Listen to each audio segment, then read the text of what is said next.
last at ease. What is networking? It's someone who knows someone who knows. I didn't know this guy at all. But what is very important in networking is you must articulate what you want. If I didn't tell my friends I was really fed up, if I didn't tell my very close friends that I was actually thinking of getting out and getting another job, I don't think people will open any doors. Because people look at me, wow, very happy, working in the number 2 in the bank, right? Got a big car to drive, right? Got a driver, right?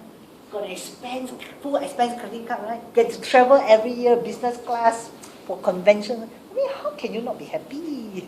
And then when people see you, obviously don't tell people, no, very sad. You don't do that one. Everybody asks, how are you? Great. Okay lah. Not too bad. Nobody tells anybody anything. So the key is, if you are going to do this, if you're going to work, and you're going to start working, if you want to get a job in the bank, you better jolly well tell all your friends at the bank. Because today, the one way of getting into the bank is your friends can recommend you because they are paid commission. Instead of going through the headhunter, and the bank pays so much money to the headhunter, the people in the bank should be able to help. So if you have networked well in SIM, and if you have networked well with your seniors, probably your seniors can open doors for you. But if you have not done that, who is going to open the door for you? The same with multinational organizations. All my friends, I have recommended friends to General Electric, and they have what we call recruitment month. And you just send it, if it happens that the person I recommended, they will get $1,000. And $1,000, I should get a makan. So it's something which is very important, that you must make sure this is something you need to do. I'm going to share with you how I started Singapore. So my first step into Singapore.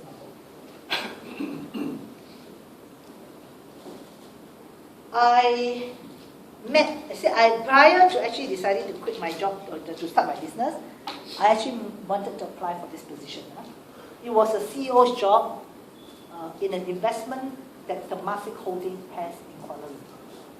And Temasek Holding has a collaboration with one of the banks, and they have this thing called a factoring company. So the guy who was managing, the CEO was running this show for 1 year to help the startup, was going back to Singapore. So they were looking for someone to take over the CEO's job. So it came out in a big ad in the newspaper, so I applied for the job.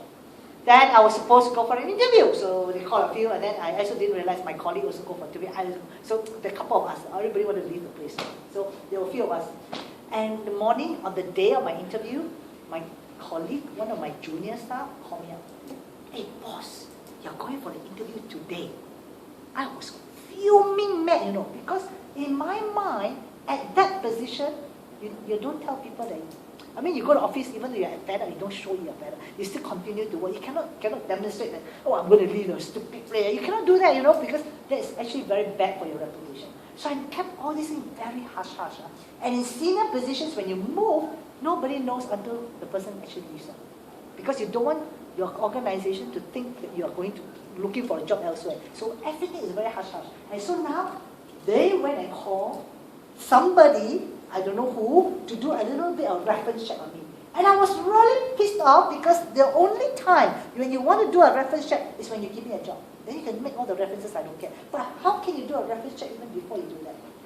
So silly people call somebody, and somebody go and call my colleague, and then my colleague come and tell me, and then I was fuming. So I called them up, I literally scolded them. I said, I'm sorry, I'm not going to come for the interview. I'm not going to work for organizations who have no proper ethics in managing or recruiting people. I said, this is really disgusting. Shoot the phone down. So I didn't go for the interview. 3 days later, after all the interviews were over, the CEO called me up. I said, Ms. Goh, I would like to apologize. Can I take you out for lunch? So we went to this, really fine dining. Wow, lunch, wow, amazing place. I think cost him a lot of money. So we started getting along very well with each other. And every month when he comes to Kuala Lumpur for a meeting, he always invite me either for tea or for lunch. We always catch up. And then finally, I quit my job. But before I quit my job, I was actually doing some deals. And you see, doing business is very interesting.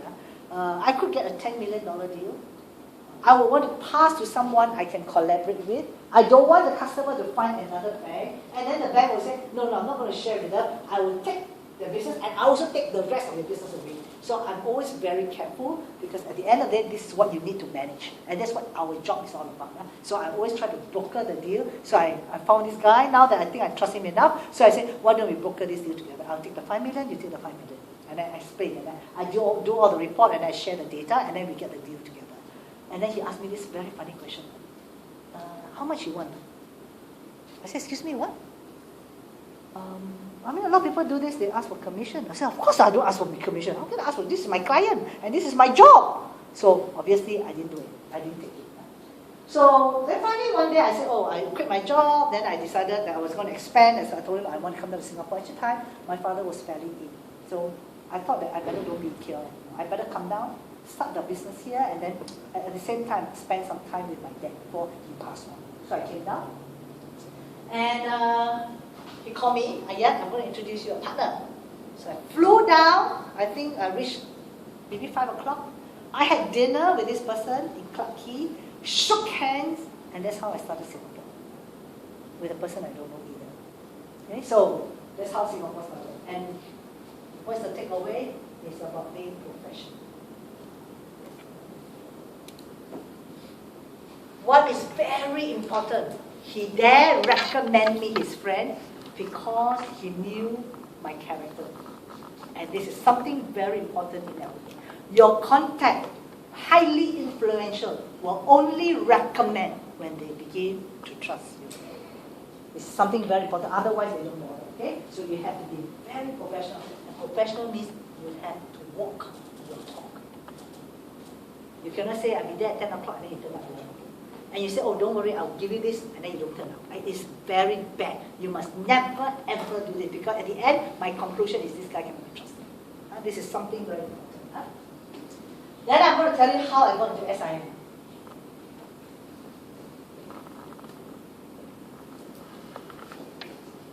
You know, like in marketing, when I first came, and then I started calling all the clients, and then of course all the clients know, who? Ayat, who? Don't know. And it was so very hard to sell. You know? So I decided to work with some partners.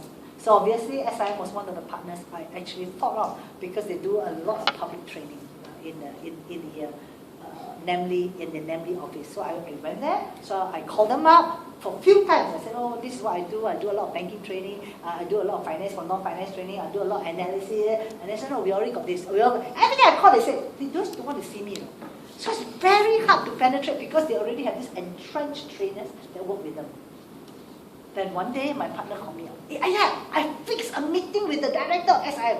Whoa. I said, how do you do it? The son attends the same kindergarten with the son of the director's son.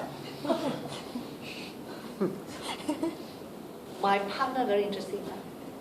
She goes, not like other people, oh, go there, park a car, put a kid in, go there. My partner, very busybody. When I say busybody, means she just generally like to deal with people. She generally like to talk with people. So when she go in there, she put the kid there, and then she will talk to her, hey, hi, so your son is here, and then she make me, and then she said, oh, from SI, oh, we have been trying to get a meeting, but we can't. Oh, call me tomorrow, meeting fixed. You like that. So what is networking? You must be interested in people. Otherwise, you're not going to. Now, for you, you have to start with this, what I call social capital. What is social capital? If I were to do this now, if I hold everybody's hand together now, every one of us has some form of connection. And I could probably know the best dentist, probably the best. I got a friend in SIA, you can't get a seat, I'll tell you, very easy, call me, and then I'll get you a seat. You know, it's always the kind of connection. So I'm very sure everyone here has got different connection. Some of you knows the manager of Zook. Everybody said cannot go in, you call him, oh, you can go in. This type of connection. It can be anything, okay? All this is what we call our social network. And for us, because we have not worked before, we may not be so well connected. But of course, for some of us, where our families are very well connected, then that will be an advantage to you. So our social capital will be, if I link everybody's hand together, this group of people will be very powerful. We probably can move a lot of things to be able to do that. So this is the first thing we need to consider. Okay, now, so social capital, basically three. Number one, by the sheer position you're in, you have the social capital. If I am the MD of DBS, of course, everybody want to know me, one. But you are not. So we cannot use this for that. But these two, maybe we can. We are very well connected.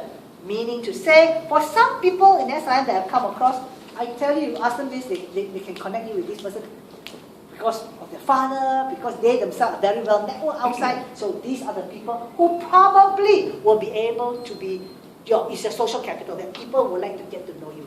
Why people keep your name card is because you are connected. Why people throw away your name card is because you are not connected. It's true. Why people keep your name card? Who is further, no? So you must make sure you make your mark.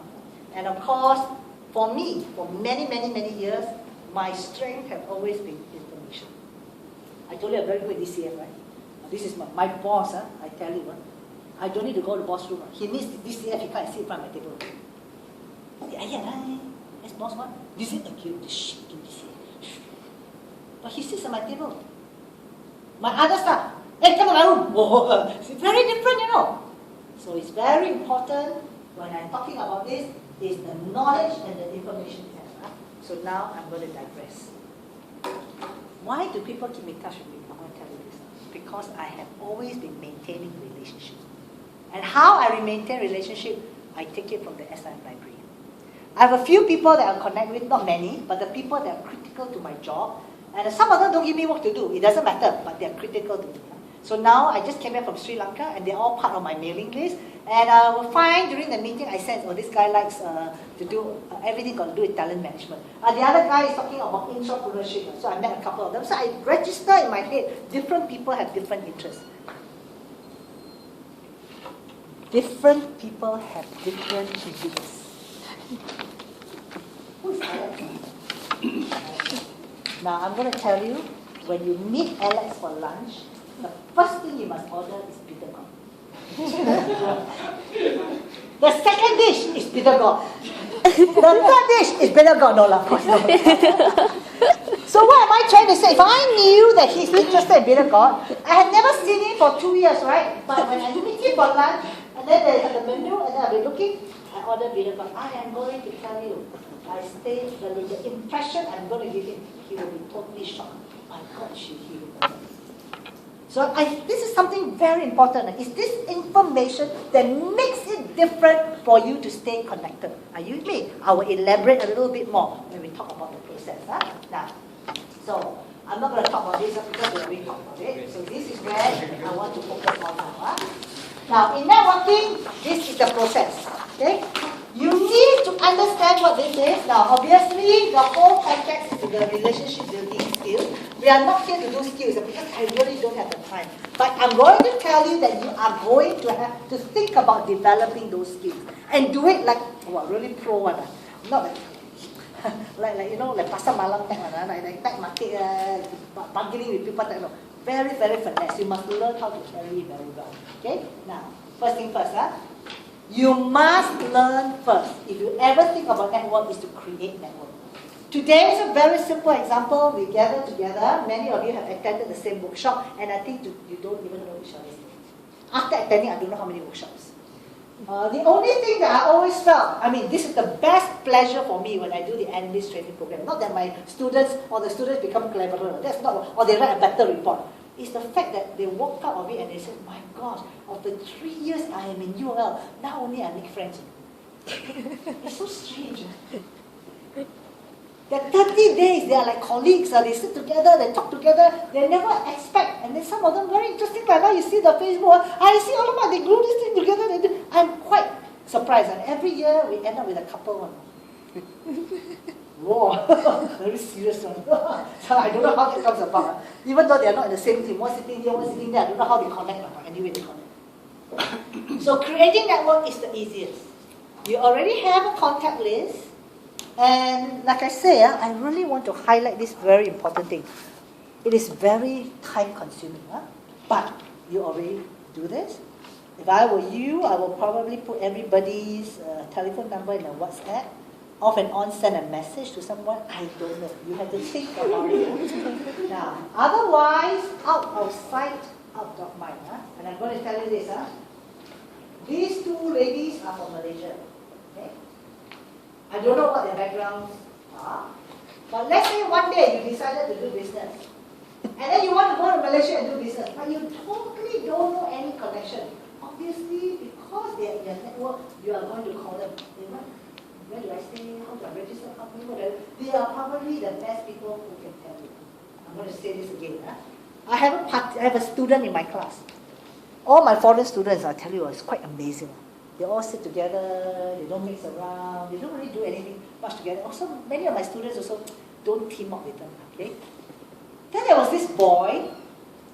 She's very good looking. He's always very well dressed. Always wears shirt, pants, very well pressed pants, comes across, and he's always sitting there. And then on, he will come out in front of me and say, "Hi, man, good afternoon." Very polite, lah. And he's from Burma, Myanmar. And at the end of the session, the whole thing, he was going back to Myanmar, and he came and see me. "Ma'am, I would like to give you my name card." Okay, I take the name card, right? You look at the name card. Managing Director, I don't know what petroleum company. So I just think, so I said, "Is this your business?" "No, this is my dad's business." And I said, "What did your father do?" We build reservoir, power plant. And I'm sitting there, shit, this multi-millionaire boy, right? And then I said, "Ma'am, if you're interested, our project range from 200 million US.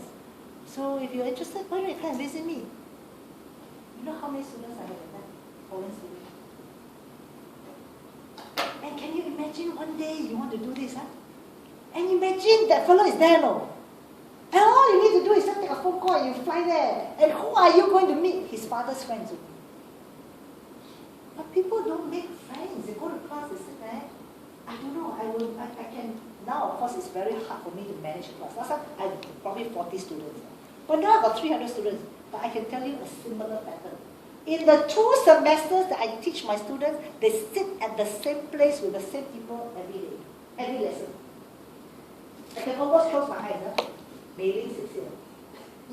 Eugene sit there. I can almost close my eyes to tell it. So I call Mei Ling, I have to turn this side. I just tell you Mei Ling not there. Then today she didn't turn up.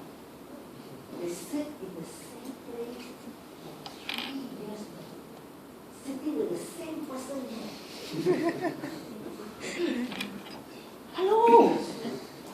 If you don't know how to build a relationship at this level, how are you going out to build relationship with the professionals?